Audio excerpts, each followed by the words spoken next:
Em nome do Pai, do Filho e do Espírito Santo, que a paz esteja com você. Hoje vamos dar continuidade, à nossa catequese sobre o matrimônio, ainda falando, do sacramento do matrimônio, do tópico 5, os bens e as exigências do amor conjugal. No vídeo anterior nós falamos sobre a unidade e a indissolubilidade do casamento e a fidelidade do amor conjugal. Vamos concluir esse tópico e iniciar o tópico da abertura à vida. Então, continuando, existem, meus queridos irmãos, algumas situações, que o Catecismo nos diz aqui, em que a coabitação matrimonial, ou seja, a vivência junta dos dois, torna-se praticamente impossível pelas mais diversas razões. Aí se encaixa situações de violência, situações de abuso, situações outras que sejam realmente quase que impossível viverem juntos. Então, nesses casos, a Igreja admite a separação física dos esposos e o fim da coabitação, ou seja, de viverem juntos. Os esposos, porém, não deixam de ser marido e mulher diante de Deus, e não são livres para contrair uma nova união, porque a gente acabou de falar, o casamento ele é indissolúvel. Então, se ele foi validamente consumado, ele é verdadeiro. Então, a igreja não pode anular, entende? O que a igreja faz é declarar nulo um casamento que nunca existiu, investigando para saber o que aconteceu. Então, não é o caso que a gente está falando aqui. Então, veja, nessa difícil situação, a melhor solução, se possível, seria a reconciliação, obviamente. A comunidade cristã é chamada a ajudar essas pessoas a viverem cristamente sua situação, na fidelidade ao vínculo do seu casamento, que continua indissolúvel, que acabamos de falar. São numerosos hoje, em muitos países, os católicos que recorrem ao divórcio, segundo as leis civis, e que contraem civilmente uma nova união, e por esse motivo estão em adultério. A igreja, por fidelidade à palavra de Jesus Cristo, abre aspas, quem despede sua mulher e se casa com outra, comete adultério com a primeira. E se uma mulher despede seu marido e se casa com outro, comete adultério também. Marcos capítulo 10. Afirma que não pode reconhecer como válida uma nova união, se o primeiro casamento foi válido. Nós acabamos de partilhar isso. Então, se os divorciados tornam a se casar no civil, ficam numa situação que contraria objetivamente a lei de Deus, ou seja, espiritualmente está casado com a primeira pessoa, e civilmente casado com outra, estão em situação de adultério. Então, não podem, portanto, ter acesso à comunhão eucarística enquanto perdurar essa situação. Pela mesma razão, não podem exercer certas responsabilidades eclesiais.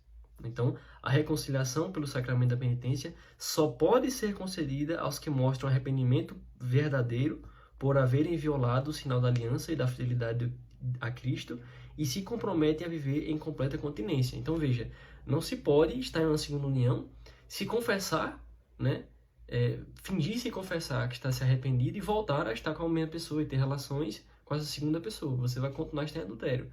Então, a penitência, o sacramento da penitência só é verdadeiro se realmente há uma proposta de mudança de vida, como aqui diz no Catecismo. A respeito dos cristãos que vivem nessa situação e que ainda conservam a fé e desejam educar cristamente seus filhos, os sacerdotes e toda a comunidade devem dar provas de atenta solicitude, a fim de não se considerarem separados da igreja, pois, como batizados, podem e devem participar da vida da igreja.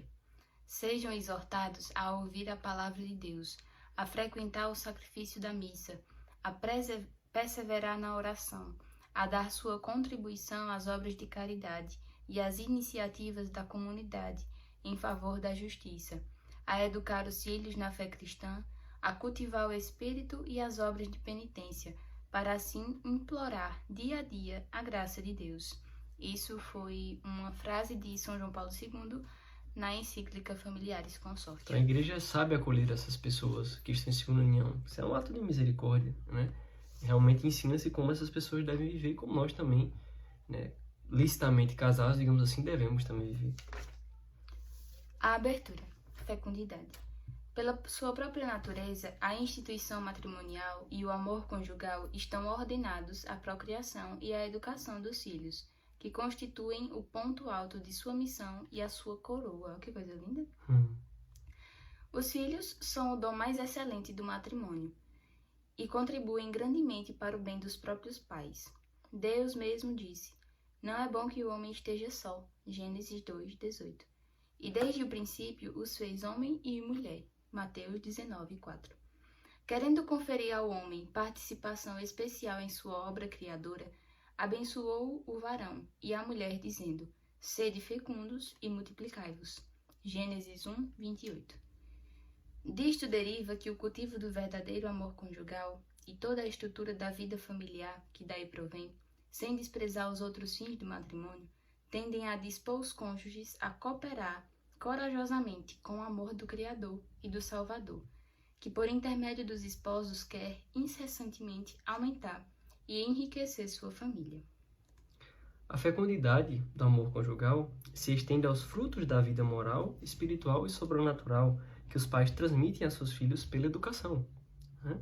Então, os pais são os principais e os primeiros educadores de seus filhos. É o seio da educação, são os pais. Nesse sentido, a tarefa fundamental do matrimônio e da família é estar a serviço da vida. Que coisa linda! Os esposos a quem Deus não concedeu ter filhos podem, no entanto, ter uma vida conjugal cheia de sentido, humana e cristamente. Seu matrimônio pode irradiar fecundidade de caridade, acolhimento e sacrifício. Que coisa linda, né, amor? Sim. Então, essa foi a partilha que fizemos hoje com vocês. Concluímos os 3 pilares, né, da união, do sacramento. Quer dizer mais alguma coisa, meu bem? Não. Então, esperamos vocês, né, no próximo tópico, que será sobre a igreja doméstica. Então, Deus abençoe você e até nos vemos.